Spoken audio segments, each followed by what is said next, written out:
दोस्तों नमस्कार। दोस्तों इतिहास के पन्नों को जब मैंने उधेड़ कर देखा तो पाया कि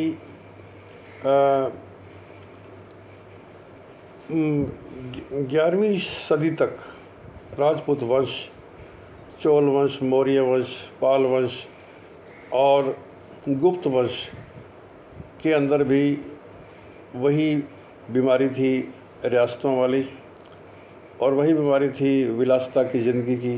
बहुत सारी रानियां रखने का एक रिवाज था और आपसी फूट एक प्रमुख कारण रहा इनका। जब मोहम्मद गोरी ने 1192 ईस्वी के अंदर जो है हमला किया भारत पे, और उसने बहुत मात्रा में जीत हासिल की, जिसमें दिल्ली की विशेष रही।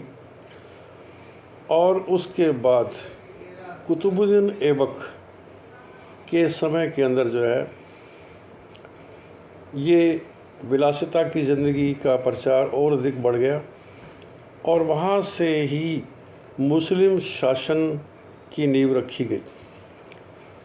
और मुस्लिम शासकों में वो एक रानी, एक महारानी और उसके बाद हरम में 5-5 हज़ार रानियाँ रखने का रिवाज शुरू हो गया। यानी वही विलासिता की ज़िंदगी ही एक प्रमुख कारण रही इनके विनाश का। दूसरा दूरदर्शिता। तीसरा ये है कि जो रियासतों में बटा हुआ जो समाज था वो एक प्रमुख कारण रहा इनके पतन का। वरना अंग्रेज़ कभी नहीं आते भारत में। ये जो ईस्ट इंडिया कंपनी जो भारत में आई थी तो ये कभी भी भारत में नहीं आती। उन्होंने भारत के इन मुस्लिम शासकों की कमज़ोरी का फ़ायदा उठा के ही भारत को विजय किया। और मुस्लिम शासक यदि क्रूर ना होते, यदि विलासी ना होते और यदि मान लो लुटेरे ना होते तो आज भी वो भारत पे शासन कर रहे होते।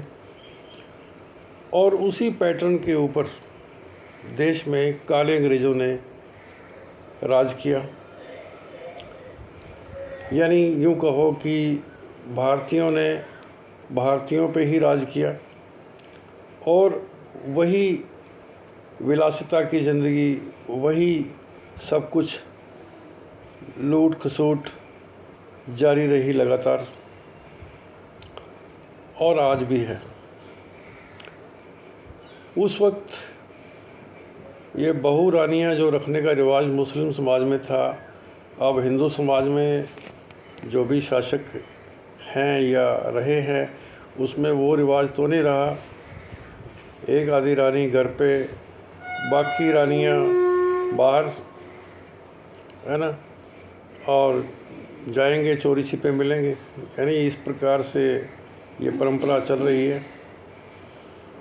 भ्रष्टाचार, लूट, बलात्कार और आतंकी घटनाएं जो वर्तमान सत्ता दल है इसके पतन का प्रमुख कारण बनेगा।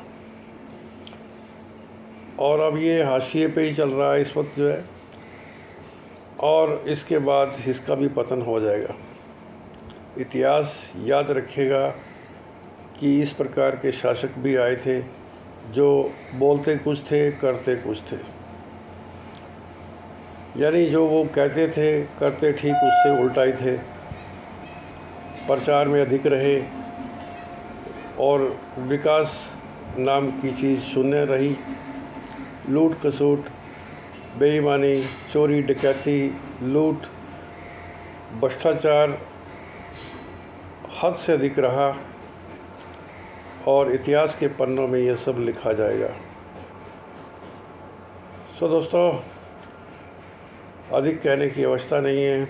आप सब समझते हैं, समझदार हैं, और अपना ख्याल रखें और अपने आप को सुरक्षित रखें, और